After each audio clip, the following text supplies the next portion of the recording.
We're back in the Apex this week. Welcome inside the War Room alongside Sam Corcoran. I'm Shrikar Gendern. All right. Let's talk about this quote-unquote Apex slop we have in front of us, Sam. Or should we even call it that? I don't know how you feel about the card overall. But obviously our main event is Aljamain Sterling and Youssef Zalal. I think it's a cool fight. I don't know if it should be a main event, but what do you think about the card overall? I think you say this shouldn't be a main event. I think this is a solid Apex main event. I will say, let's just compare for Apex standards. I think this is a fine event. These are two title contenders, two fighters who are very close to a belt, or getting a championship fight, I should say. Very close to it. I think that makes sense for the Apex. As for the rest of the card, I think I have a yes and no for Apex slop. I would say, if you're into grappling, this is absolutely not Apex slop. If you hate grappling, this is Apex slop. So do what you will with that information. I think you're going to see a lot of submissions, very few knockouts, and a lot of decisions on this card. It is a lot of grapplers. It is going to be a lot of wrestling. It's going to be a long card, I think. So buckle up, because it'll be a lot of grappling. And I do think when I say it's going to be grappling, it's going to be good grappling. It's not going to be your slop of just hanging on the fence and doing nothing. These are fighters that want to grapple and want to submit, and you should see some good submissions on here, I think. Yeah, I don't know. I think it's pretty mid. It's a pretty mid card, guys. It's a mid card. It is a mid card. I do agree. There are some notable names on here which I do enjoy. So yeah, there'll be a good fight or two sprinkled on here, but we'll go through it top to bottom. If you enjoy what you're watching, make sure you subscribe, like it up. Turn on post notifications, do whatever you can to help the channel. We would really appreciate it. Socials are down below. Final picks are going to be on the Instagram on fight day. Should be a lot of fun as we go through this card from top to bottom. First fight of the night, Talita Alencar versus Julia Pilastri. Honestly, guys, I'm not going to pretend that I've done a bunch of research here. I'm going to do a deep dive or anything. I'm keeping this really short because I haven't really thought about this fight at all. I believe this fight was also recently added. Maybe. I may be mistaken. I was looking at some other breakdowns and they didn't even break down this fight. So maybe it's just that insignificant. But Talita Alencar and Julia Pilastri. Pilastri's coming off a finish over Karolina Kowalkiewicz. Talita Alencar, I forget who she beat last. I believe it was Ariane Carnelossi. Something like that. Guys, I'm going to go with Talita Alencar. And the reason being is she is a plus 210 dog. Last week, I hit on a plus 210 dog on the first fight of the night with John Giannis, and I'm kind of hoping I can replicate that success here. Pilastri's been a win-loss fighter. Over the past however many fights, I'll actually look it up right now. But according to the trend, so yes, she beat Kowalkiewicz. Before that, she lost to Lupi. So she's gone win-loss, win-loss, and then win since she's been in the UFC. So according to that trend, she's going to lose here. So I'm going to follow the trend. And I'm going to take Alencar at plus 210. That is literally going to be my breakdown here. There's no technical breakdown for me on here. If I didn't research a fight to the fullest of my abilities, I will let you guys know. It's disappointing for me, but I've been busy. But Alencar's on a 2-fight win streak. I'm going to go with her by decision. I'm going to take Pilastri here. I think I'm going to take the more experienced fighter in this fight. Alencar on a 2-fight win streak, credit to her. But I'm going to take Pilastri. I'm just going to go with the more experienced fighter. Again, I haven't done much research on this fight. I also need to get back in the win standings. I am very far behind the top right now. So this is a good chance to just go against the pack a little bit. We'll see what Chris does. But I'm going to go Pilastri in this one. I think you look at also just a little more versatile at the end of the day, which I think could be helpful. So I'm going to give me Pilastri in this one. I will say there are a lot of I pay attention to our Instagram. There are a lot of picks on this card, as with any Apex card that could flip. So if you want our final picks, go to our Instagram. That's going to be the picks that count towards the standings. But we'll move on quickly from this fight. Go straight to the next one. Max Griffin versus Victor Valenzuela. So I did look into this fight a little bit. I looked at this fight too. From here on out, I've looked at most of these fights. So this is a fight that just got made. They added this to the card late. Interesting. So, Sam, does that change your pick at all? No, this doesn't change my pick at all. I actually looked at this fight a little bit. It's an interesting one. Valenzuela lost on Contender Series, did one more fight, and then now he's in the UFC. So it's a little interesting, like not a very conventional path to get to UFC. Max Griffin is a experienced vet. Two strikers in this one. I'm going to take the guy who is a little more powerful in this one, and that's Victor Valenzuela. He has a little more power, and I think that's going to hurt Max Griffin. A guy who has taken a beating recently, coming off a loss. I'm going to take Victor Valenzuela. This one I was a little torn on, but I'm going to take Valenzuela a little bit. I'm going to go Valenzuela by probably knockout. Not to mention Griffin. No, sorry, my bad. Different fight. I'm taking Valenzuela, a little more of a powerful striker. Guys, we had parity on the first fight. Woo! And in this fight, we are not going to have parity. I'm going Valenzuela. And the big thing here is just parity. You can see his picks above. Yeah, the big thing here is just the context of how this fight got made. They booked this a week ago. Valenzuela literally just fought 2 weeks prior, so he's active. He's fight ready. Griffin is 40 years old and coming in on a week's notice. Not because he had a fight fall out and was staying in shape, but because they just called it. Yeah. I will say Griffin's style is definitely interesting in this matchup. He has the better footwork. If you look at the reach numbers, 76-inch reach compared to 71.5, that's pretty significant. He definitely has the cleaner straight shots from the outside. I almost want to pick him, honestly. I'm like talking myself into it, but I don't know. A week's notice at 40 in a small cage. I think that footwork that he relies on just gets neutralized. And once Valenzuela closes the distance and starts throwing heavy shots, it's going to get very, very dicey. Valenzuela's style is all pressure all the time. He is a heavy-footed brawler, has power in that overhand, some nasty low kicks. He's almost like a kind of fighter where, in his fights, he's a step behind and then boom, you just find something. But it works. I'll give it to him. And his last KO win, Griffin's, it was back in 2021 against Song Keenan. 5 years ago. That's a very, very long time. I will say, I think it depends on the weigh-ins. If Griffin shows up to the weigh-ins looking, jacked, looking dialed in, maybe I reconsider this pick and maybe I flip the pick. But going off what I know right now, I think this will be Valenzuela by KO or decision. Griffin is still the dog if you want it. I'll check on the odds once again. It probably updated from the last time I checked. Griffin is plus 125 from what I'm seeing. I don't know if it's any different on your end. Yeah, that's what I'm seeing too. Plus 120 right now. So it is slipping a little bit.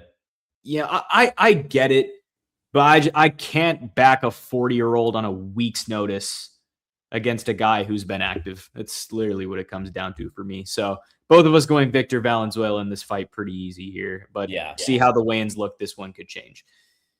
This one also got added in during the week. I mean, so many late additions. How wonderful. Yeah, Francis Marshall versus Lucas Brennan. Guys, I have no idea who Lucas Brennan is. I mean, I can interrupt. I can jump in here because I've done a little bit of just from the breakdowns I've seen. You have Francis Marshall is a great grappler and Lucas Brennan is a good submission artist.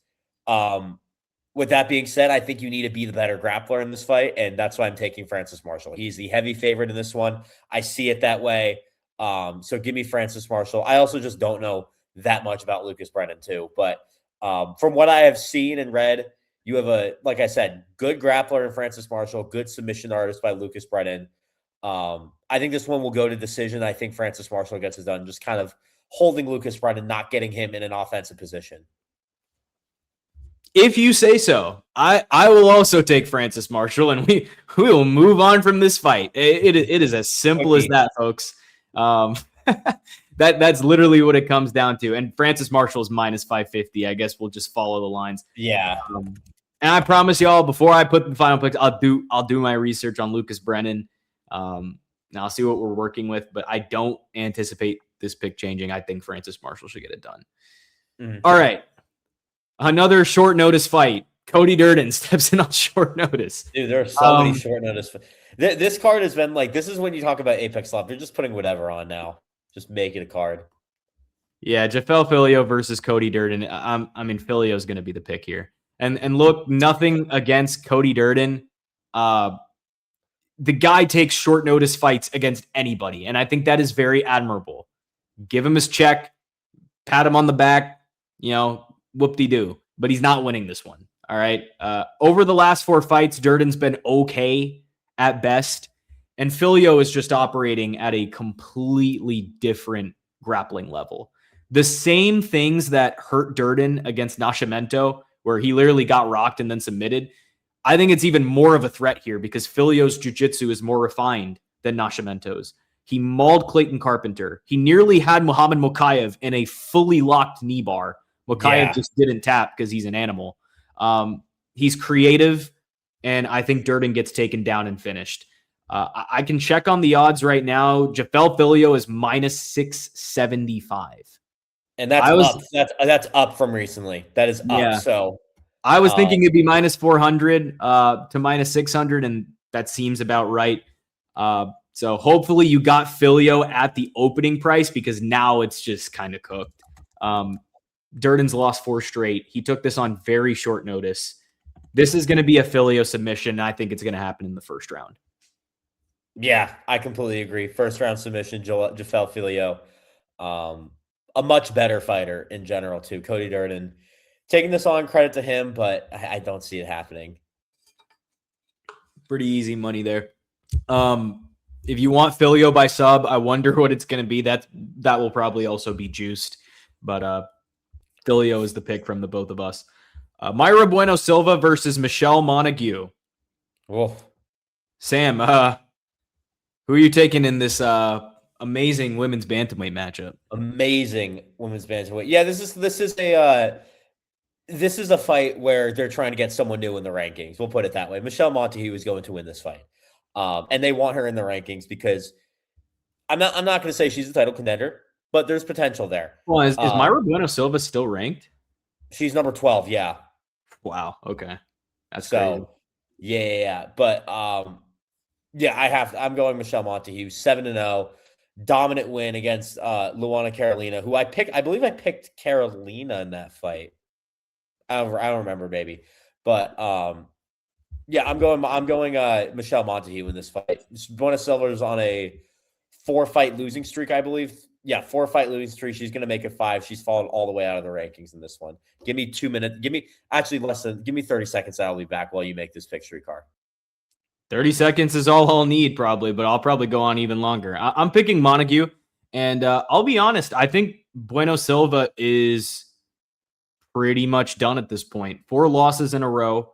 When she had that run, the Egger sub, the Landsberg sub, the Holly Holm sub, she looked like a different animal. And then she got popped for something. It was something like Adderall.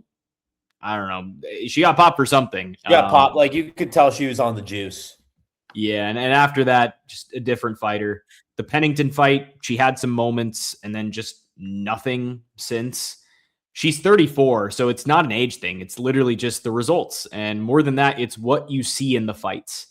When things go sideways, she mentally checks out. I've watched it happen over and over.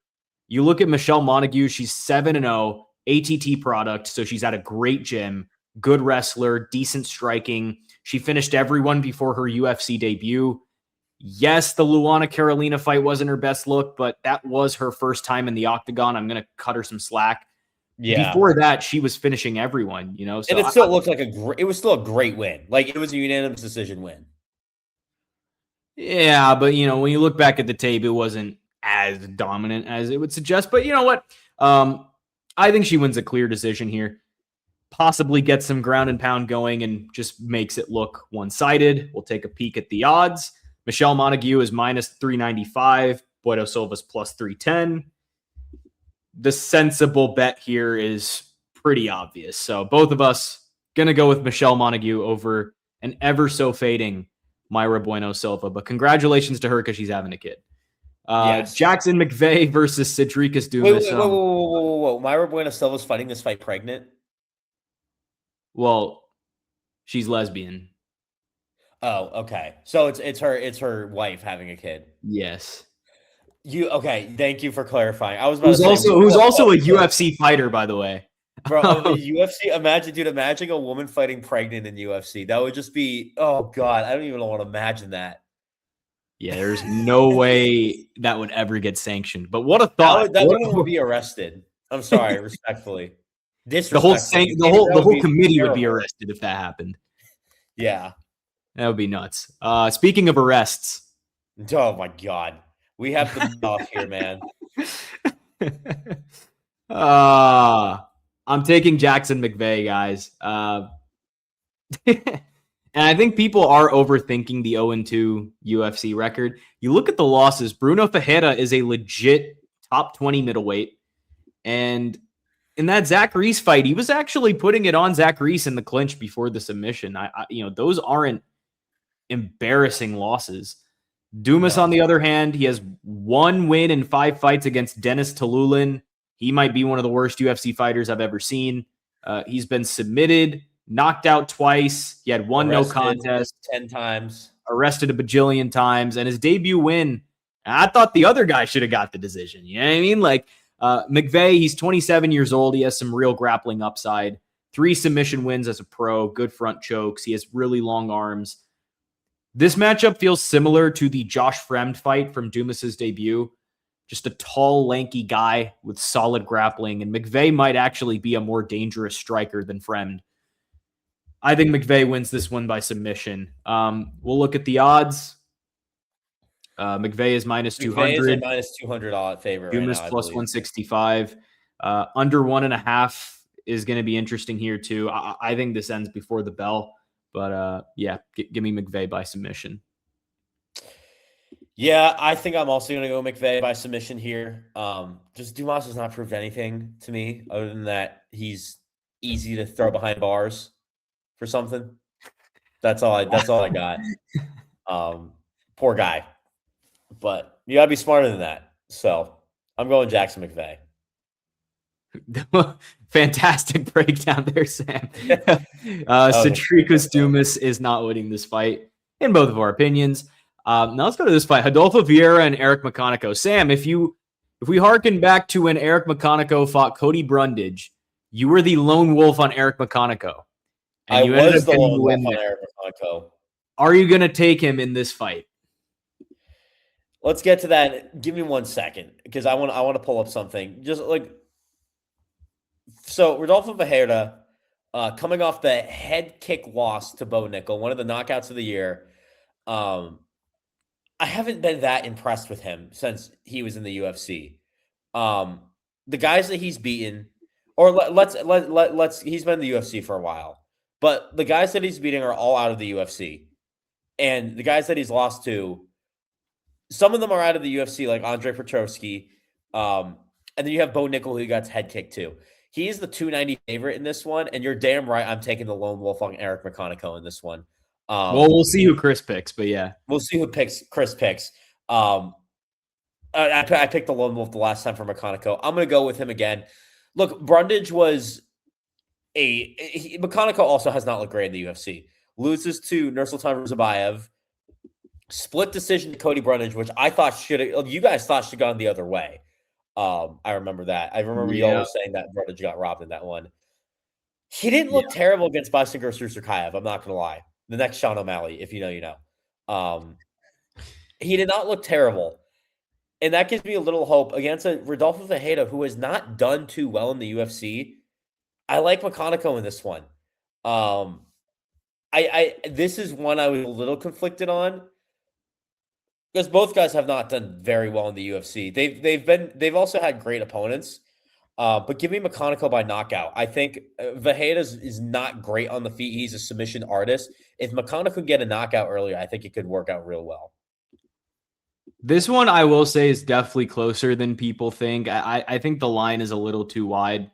McConaughey only really loses to these long, rangy strikers, and Vieira is not that. He's more of a compact, explosive BJJ guy.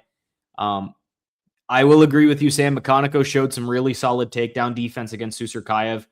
He stuffed a lot of them. He does well in the clinch. Yes. Here's my thing with Eric McConaughey.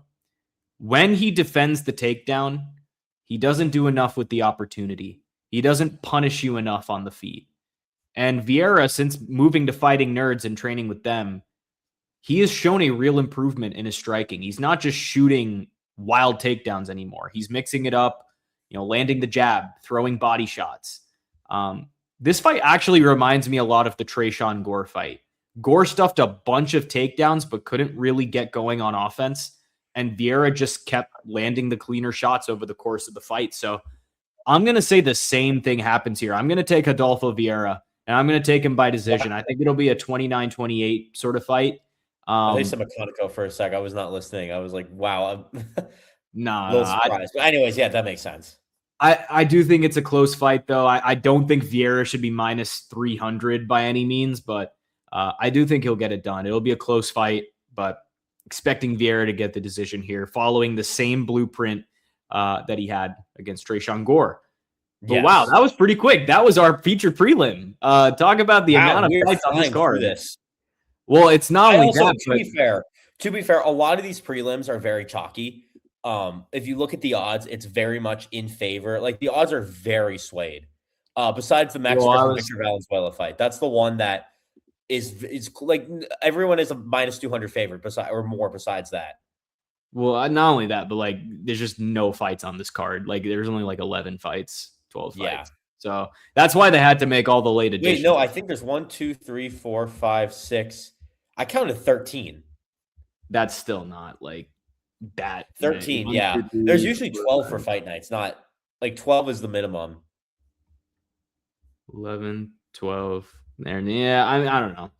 For whatever reason, but we'll go to our main card. Marcus Buchecha versus Ryan Spann. I'm going Spann. 2 fights in a row. Well, not 2 fights in a row, because I thought I took McConaughey. I was going to say that would have been 2 fights in a row that I'd be going against the Jiu-Jitsu world champ, but I'm not. Yeah. Buchecha just hasn't shown me anything that makes me think he's going to be a factor at heavyweight. He was nearly knocked out by Kennedy Nzechukwu before Nzechukwu grabbed the cage and got a point deducted, and that fight ended in a draw. The Budai fight, he got laid on and he got outworked. The guy who beat him after that. Yeah, I mean the guy who beat him is 6'5" with reach and athleticism, and look at Ryan Spann's measurements. It is exactly the same. Spann is a former top 10 light heavyweight who really carried some real power. He had some hand speed. He rocks people before submitting them. I mean, you look at his record: quick KO over Dominic Reyes, submissions over Lukasz Brzeski and Owen St. Preux. Yeah, he's got some ugly losses. Anthony Smith choked him out, but when he's on, the striking is genuinely dangerous. I could see Buchecha getting knocked out here. The chin seemed fine until Nzechukwu almost cracked it.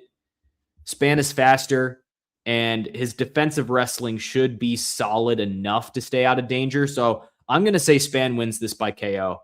And I'm looking at that under 1.5. Whatever it's at, I think that's going to be the play here. But give me Spann by KO. Yeah, this is an easy underdog pick for me. I'm a little surprised that Buchecha is the favorite. I'm absolutely taking Ryan Spann, hammering that plus money if I'm betting on this. Look, Buchecha has not proved anything in the UFC. Anything.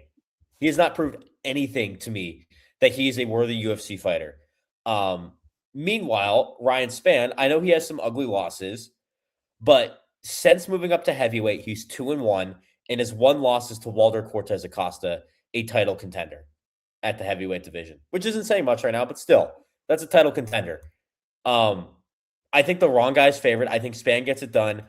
I think Buchecha, he just has not proven anything to me. I can't pick him at that rate. Give me Ryan Spann by knockout. Take that plus money. I feel very confident in this pick. All right, moving right along. Montel Jackson versus Sam's boy, Raoni Barcelos. I'll let you take the reins on this one. Who are you going with? Barcelos is an underdog once again. Man, this is a tough one. Montel Jackson, a ranked fighter, coming off a loss to Davison Figueiredo. That is correct. Pulling up the Tapology right now because why not? But usually it's death taxes and Raoni Barcelos for me. And looking at what Barcelos has done recently, I think I have to. This is so tough. I want to pick Barcelos so badly. I'm going to do it. I'm picking Barcelos. I'm picking Raoni Barcelos. Just death taxes Raoni Barcelos.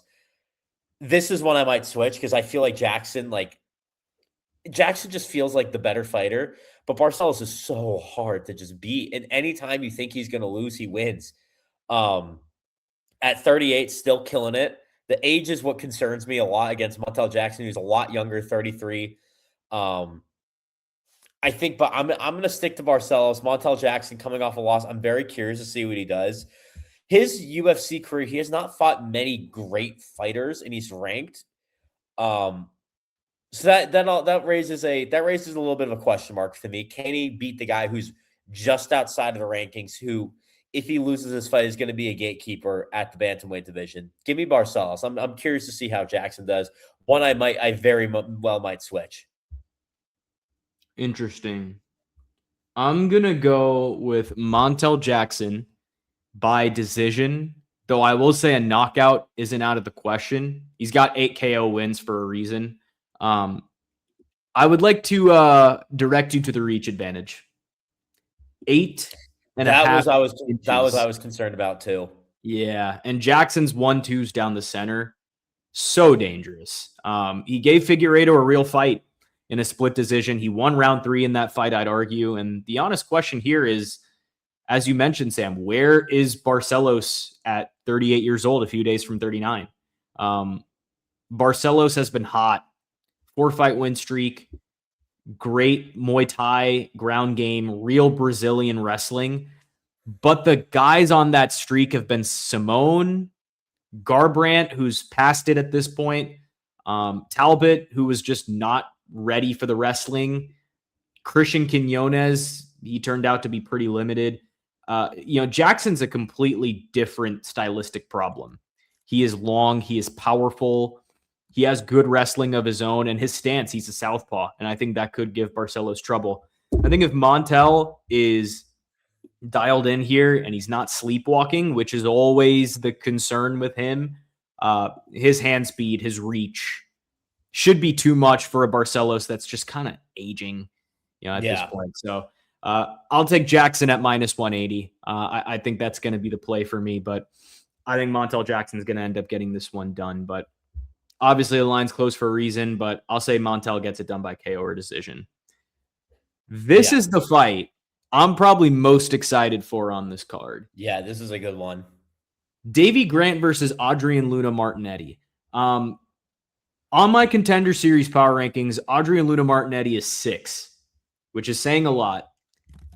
I'm so scared of this matchup for him in particular because it is his debut and it's against Davy Grant. And what else scares me is old man Davy is getting disrespected on the lines again. And I don't know whether to fade it. I think he should be like a -200 in this fight, to be honest. He's a -130 now, but so he's not getting. The lines have shifted in his favor. It flipped to Davy. So when it opened, I saw Davy was a dog. I was like, no way he's going to be a dog in this fight. I don't know. Luna Martinetti, I will say, he is still really good. He's almost like a Ricky Simone 2.0, but a little bit better in the skill set. Forward pressure. He has decent punches, body kicks. He has a good takedown threat. My thing is, like, that fight with Vologdin showed that he could be hit with real shots, and he couldn't hold anyone down for long. Against Vologdin, he got 3 takedowns in a whole fight with 3 minutes of control time. Davy Grant is just not the type of dude to get mauled in a fight like that. I don't see that happening as much as I like Martinetti. Grant at 40 is still a legit kickboxer. He has power.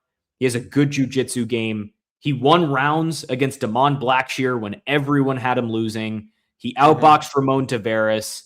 And his style, he's so gritty. He's durable. He comes forward. That is exactly what can make a guy like Luna Martinetti uncomfortable. So if Luna tries to make it ugly, I think he is playing directly into Grant's wheelhouse, per se. I'm going to say Davy Grant gets a decision. Again, the lines are close.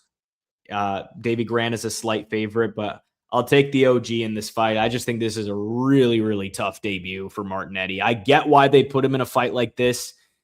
It's two guys who are going to come forward, and it should be an awesome fight for what it's worth. It's going to be a big scrap, and I am very excited for that. For sure, but Davy Grant by decision will be the pick. Yeah. Oh, God, this is a tough one. I'm also going to go Davy Grant. I think the experience here really helps him.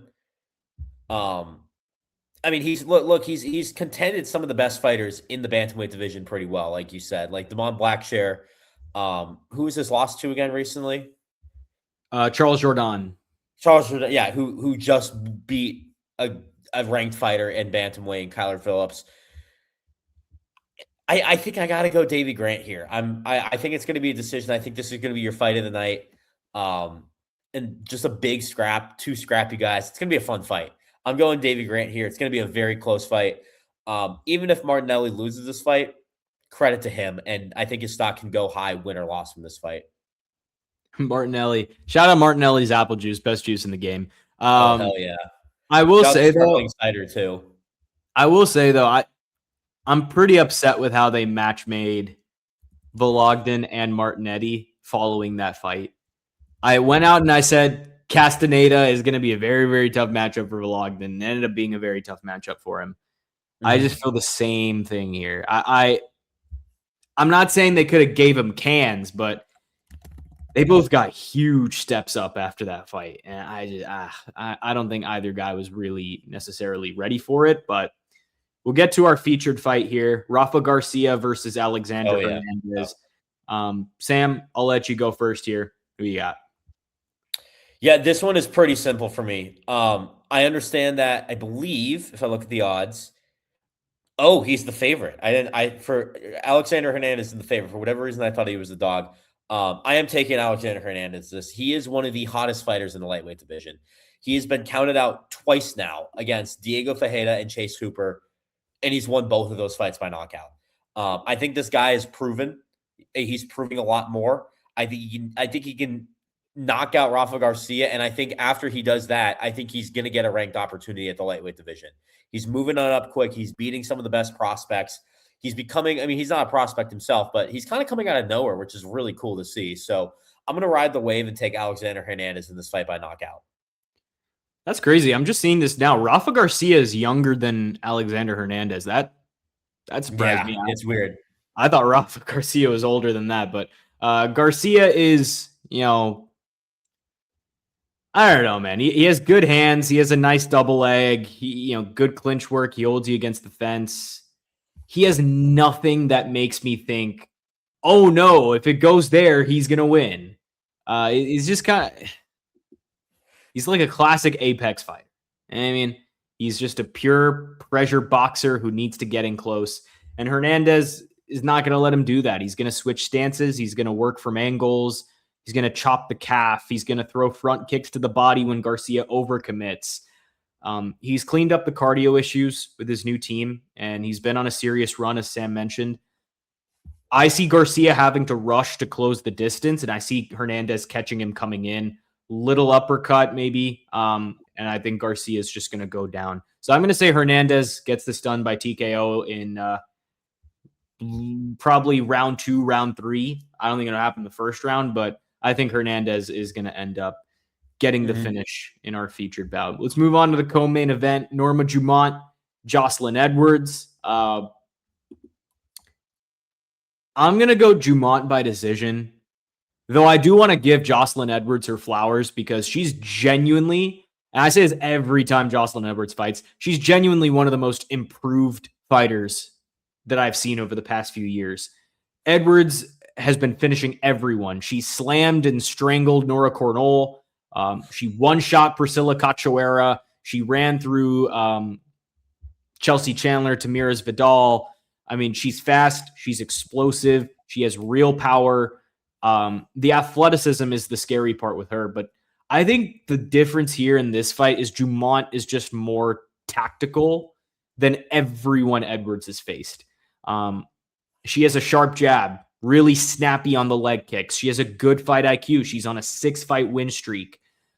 She beat Germaine Durandamy with 6 takedowns. She outworked Ketlin Vieira, who's a Muay Thai striker. She does everything at a decent rate. So while Edwards may be faster and more athletic, Dumont's accuracy, the way she just controls the octagon should neutralize that.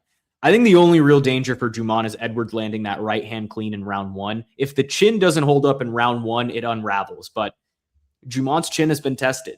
That Megan Anderson loss was 6 years ago, and I trust her efficiency to win the technical battle. So I'm going to take Norma Dumont by decision here. If we look at the odds, Dumont is minus 245. Joselyne Edwards is plus 200.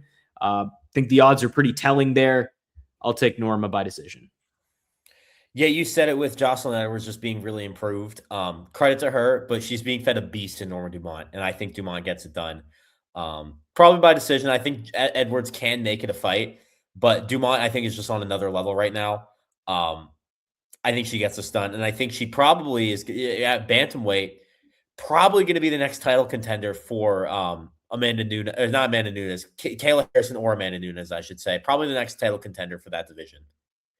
Potentially, and we'll see what happens with Kayla Harrison after that Nunes fight, because she's kind of talked about the fact that she obviously she can't cut to 135 anymore, so we'll see what happens. Could be a light vacant belt. But yeah, that's going to be interesting because it's a brutal scene for her. Yeah. Maybe this inspires the UFC to bring back the women's featherweight division. She said she'll stick around if it's featherweight, but she just can't do 135. Yeah, I don't blame her. She looks like don't take like this the wrong way, but she looks extremely unhealthy cutting down to 135. All right, main event time. If you're still with us, make sure you like up the video. Make sure you subscribe if you're new. Turn on those post notifications. Socials down below. Aljamain Sterling versus Youssef Zalal. It's pretty funny that Aljamain Sterling has the belt on him. He does not have. Yeah, I didn't even notice that. That's really funny. I guess they just used his. They're trying to hype up the card even more.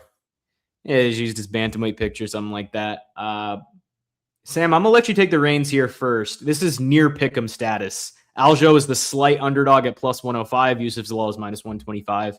Take it away. Who are you picking?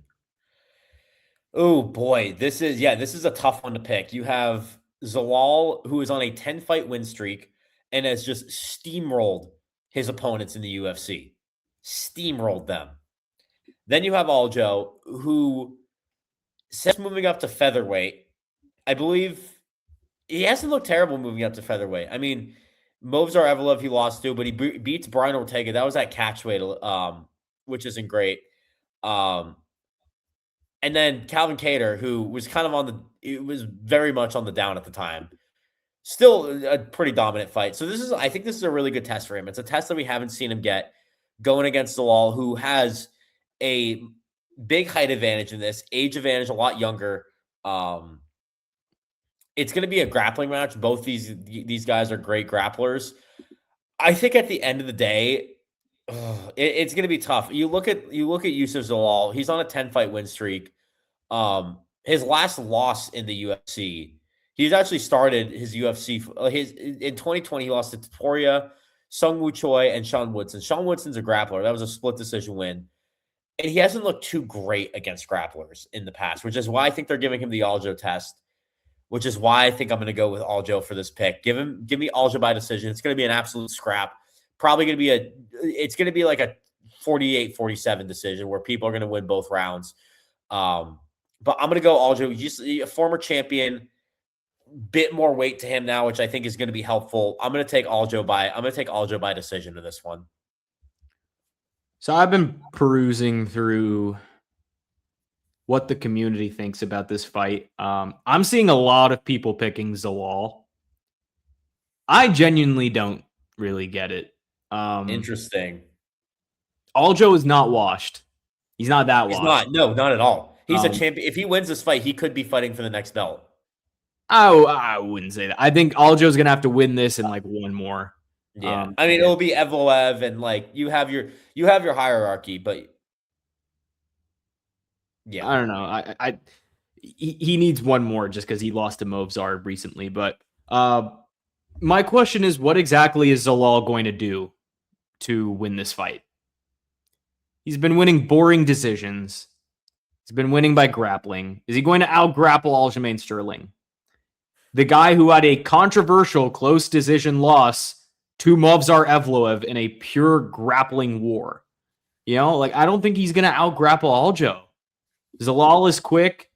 He has good lateral movement. He has a very snappy jab. He has some nice calf kicks. I think he switches stance as well. You know, I could see in the first couple rounds, he's probably ahead on points, doing his, little elusiveness, doing his little dance, just landing and moving. I think this is going to look like the Sandhagen matchup in those first couple rounds. Just an elusive striker, plays long, makes Aljo uncomfortable. But the difference is Zalal is not a KO threat. He doesn't have the one-shot power that's actually hurt Aljo before. And in that small apex cage, Aljo is going to cut off the angles and eventually get a hold of him. And once he does, it's over. He's physically more imposing. And I just think he's a better version of Zalal. Like, is that crazy? No, it's not crazy at all. I honestly agree with you on that. He's genuinely just a better version of Zalal. So I'm going to take Aljo, and I think he's going to get it done by sub. I say Aljo by rear naked choke. I think he does it in the third round. He hunts him down, gets through the kicks, gets through the jabs, taps him out. Good fight. Honestly, I do think people are disrespecting Aljo in this case. You go back and look at Aljo's resume. Like, he's built a lot in this sport. I think he has a really solid resume, and it's enough for me to pick him against Zalal here. So in our main event, me and Sam both going with Aljamain Sterling. We did not have that much parity on this card, I don't think, Shrikar. We didn't. But yeah, I no, think we only didn't. picked the first fight we picked differently. We picked, yeah, that was it. Oh, you picked Baconico. I picked Baconico. You picked Fajeda. And then Barcelos and Montel Jackson. So that's 3 fights, I guess, differently. But as we mentioned before and in the beginning of the video, these are all subject to change. Go follow our socials down below, especially our Instagram, War Room MMA Pod, if you want our final picks before the event starts. But yeah, and I know Chris is going to take Aljo too, because he's Long Island. Oh, Chris is 100. He is 100%. So I'm confident in saying to y'all, all 3 of us are backing Aljamain Sterling in this fight. My main event curse is broken. Mike Malott won, and now we are getting our groove back. Aljamain Sterling as the underdog in this fight is going to be the pick. But hey, we want to appreciate y'all for watching. We should have a recap stream ready to go on Sunday. If anything changes, we'll probably postpone it a day, but we are shooting for Sunday. But we hope to see you guys there. Hopefully this card gives us enough to break down. But I want to thank y'all for tuning in. Again, if you enjoyed the video, make sure you like it up. Make sure you subscribe if you're new. Turn on those post notifications. Follow the socials down below once again. Sam, any last thoughts before we peace out? Nah, should be a fine card. A lot of grappling, like I said. If you love grappling, this is the card for you. All right, y'all. You heard it from the man himself. Thank you for tuning in. We'll catch you guys in the War Room next time. See ya.